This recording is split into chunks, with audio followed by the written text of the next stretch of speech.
Craft या माझ्या रांगोळीच्या यूट्यूब चॅनलवर आपल्या सर्वांचं स्वागत आहे। आज आपण फुलांची रांगोळी कशी काढायची ते पाहणार आहोत। या आधीच्या व्हिडिओमध्ये आपण फुलं कशी वेगळी कलरच्या पाकळ्या कशा बनवायच्या हे शिकलो आहोत। आता त्याच्यापासून आपल्याला रांगोळी काढायची आणि ही रांगोळी काढत असताना अजून एक ट्रिक सांगणार आहे। आपण घरी रांगोळी काढतो, फुलं आणि रांगोळी सगळी मिक्स करून काढतो, तर त्याचा नंतर आपल्याला आवरायला पसारा होतो। तर तो टाळण्यासाठी आपण एक ट्रिक वापरणार आहोत। आपण जेही कलर वापरणार आहोत ते प्लेटमध्ये वापरणार आहोत। आता मी पांढरी रांगोळी एका प्लेटमध्ये करून घेतलेली आहे। अशाच प्रकारे आपल्याला आवडतील तितके रंग आवडतील तितक्या प्लेटमध्ये आपण देऊन घेणार आहोत। चला तर पुढचा कलर घेऊया। आता आपण पाहू शकता हा रंग लवकर पडत नाही आहे। याचे दोन कारण असू शकतात। तर हा रंग थोडा ओला आहे आणि आत्ताच नवीन मी घेऊन आले आणि रंग जरासे ओले आहेत। आणि दुसरं कारण असू शकतं या चाळणीत जरा जास्त रंग झाला आहे, थोडासा कमी करूया। याच्यासाठी दुसरं कारण आहे, बघा चाळणीत रंग जास्त झाला तरी तो लवकर पडत नाही। ही एक ट्रिक आहे, त्यामुळे देताना थोडासा चाळणीमध्ये रंग कमी भरायचा आहे आणि मग द्यायचा। ओके, पूर्ण व्यवस्थित भरून घ्यायची आहे प्लेट, जेणेकरून ते छान दिसेल।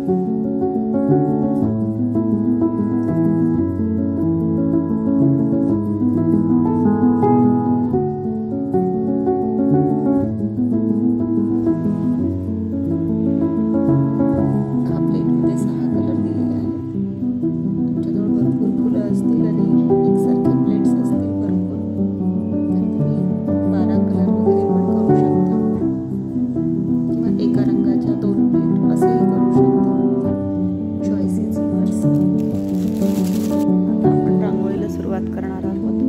प्रथम आपण व्हाईट कलर सेंटरमध्ये ठेवणार आहोत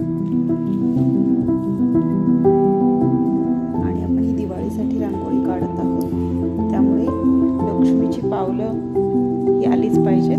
लक्ष्मीचं आपण स्वागत करतो आणि ही माझ्याकडे रेडी रांगोळी म्हणतात याला। तर अशी मी लक्ष्मीची पावलं छान बनवलेली आहेत, ही आपण या प्लेटमध्ये ठेवणार आहोत।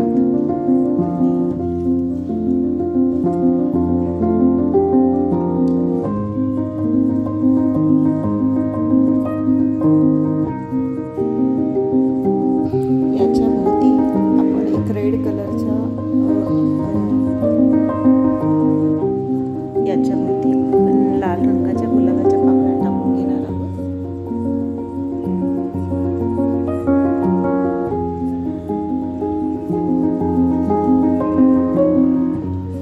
आता आपण याच्या सभोवताली मगाशी प्लेटमध्ये जे रंग भरले होते त्या प्लेट्स ठेवणार आहोत।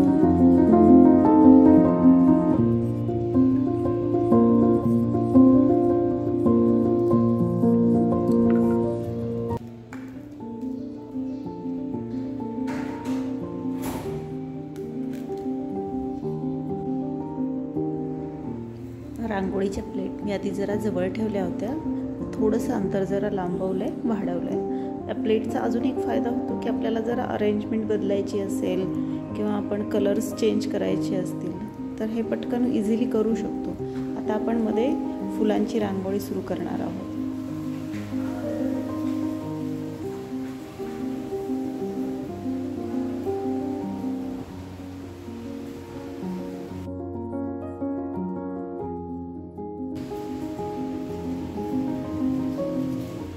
आपल्याला इथे हे सगळं विस्कटलेलं दिसतंय, हे आपल्याला क्लीन अँड क्लिअर करायचं आहे। हे छान दिसलं पाहिजे, याच्यासाठी आपल्याला त्याची फिनिशिंग करायची आहे। आता याच्या फिनिशिंगसाठी आपण स्केलचा वापर करणार आहोत। या स्केलनी फुलांना एका लाईनमध्ये घेण्याचा प्रयत्न करायचा आहे। स्केलच्या साहाय्याने केलं की ते बरोबर व्यवस्थित बसतात। आता आपण बघू शकता फरक इकडचा आणि इकडचा।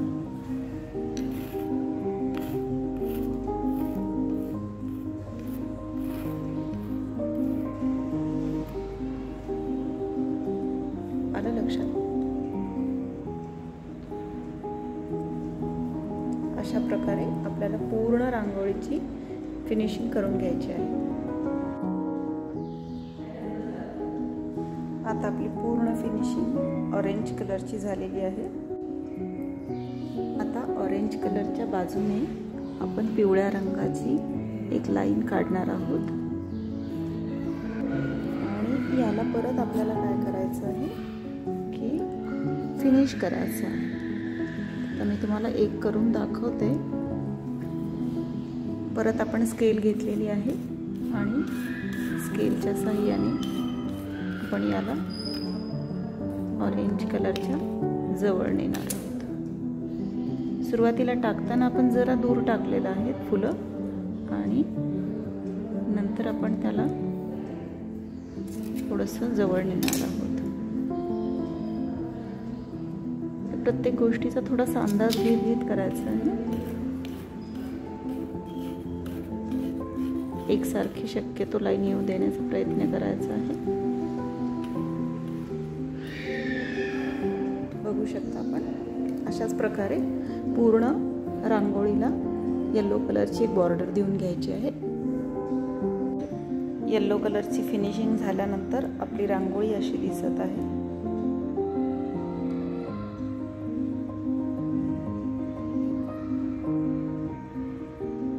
कशी वाटली ते नक्की सांगा.